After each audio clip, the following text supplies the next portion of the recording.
Итак, прошедшее обновление для eFootball получилось действительно весомым, и неудивительно, что в рамках одного обзора я все-таки умудрился пропустить некоторые моменты, которые в принципе интересны, которые хоть как-либо видоизменились и на которые стоило бы обратить внимание. И поэтому в рамках сегодняшнего ролика предлагаю это исправить и ознакомиться с некоторыми изменениями также поподробнее. Поэтому не будем долго тянуть, не забывайте про привычную поддержку этого ролика, подписывайтесь на канал, если находитесь здесь впервые, ну а мы начинаем.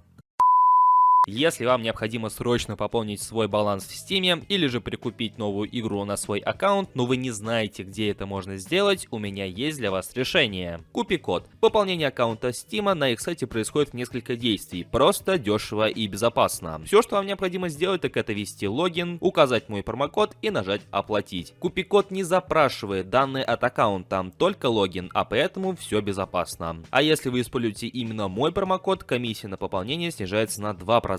И дает скидку в 10% на покупку игр гифтом. Также через купи-код можно пополнять казахстанские аккаунты Steam в тенге, а также аккаунты в долларах. В честь распродажи купи-код пополняет баланс Steam с рекордно низкой комиссией на первое пополнение. Для зарегистрированных пользователей действует постоянный кэшбэк на пополнение и покупку. Ссылка в описании.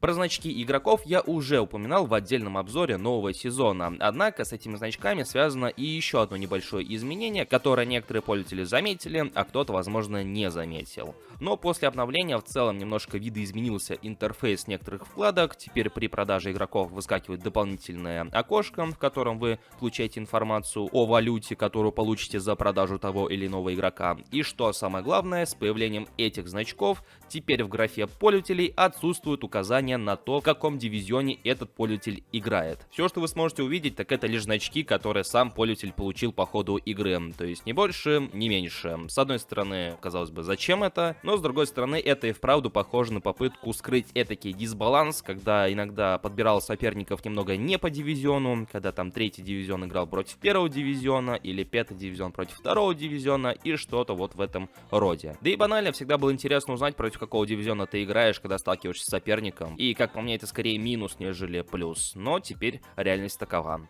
Почему-то в обзоре я вообще не упомянул про новые фейсы, но как-то не странно, с новым обновлением подвезли и новые фейсы. Ну, фейсы и фейсы, казалось бы, что в них такого? Ну что самое интересное, наконец-то разработчики обновили фейс Кевина Де Брюйне спустя где-то 8-9 лет с момента его появления в серии PES. То есть все это время, начиная с 16 части, заканчивая eFootball 2024, Кевин Де Брюйне бегал с одним и тем же фейсом, который ему сделали еще в 2015 году. И только сейчас Konami удосужились обновить ему фейс, сделать чуть более похожим, чуть более взрослее, нежели он был до этого.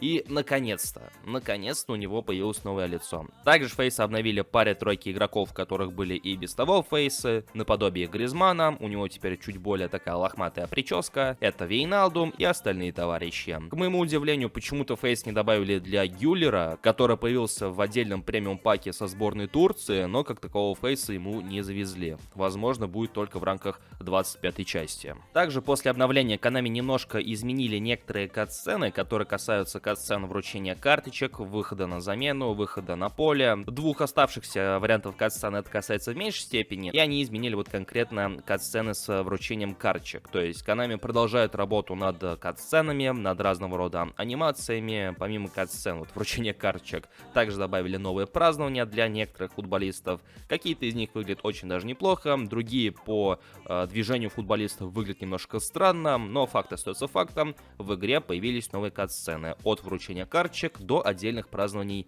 футболистов. Скорее всего, точно так же, как и в случае с Беллингемом, с Решфордом, у которых также после одного из апдейтов появились празднования, эти самые празднования будут распространяться только на новые карточки. То есть старые карточки этих футболистов, у которых появились новые празднования, они, скорее всего, будут без этих празднований.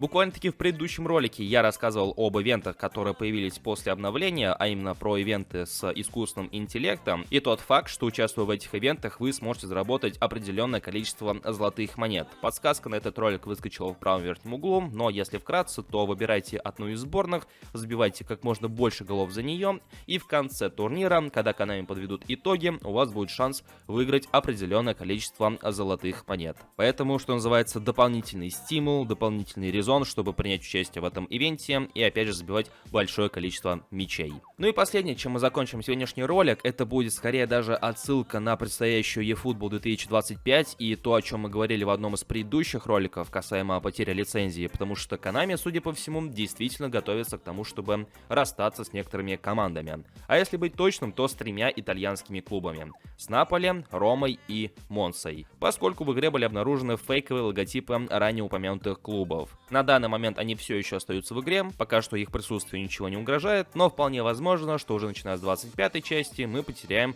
лицензионный вид этих 3 команд, а в случае с Монсой потеряем еще и их отдельный отсканированный, очень даже неплохой стадион. И это в лишний раз подтверждает все предыдущие разговоры о том, что, судя по всему, приоритеты у Konami меняются, и теперь вместо соглашений с клубами они будут сосредотачиваться на соглашениях с отдельными футболистами, но как бы то ни было, пару-тройку клубов мы уже начинаем терять, учитывая, что их и без того не так уж и много в лицензированном виде. Ну а на этом у меня все. В комментариях под этим роликом, как и всегда, я буду рад узнать ваше мнение касаемо всего услышанного. Не забывайте подписываться на этот канал, если находитесь здесь впервые, про наши соцсети не забывайте и поддерживайте это видео своими лайками. Всем спасибо за просмотр, всем удачи и до скорых встреч!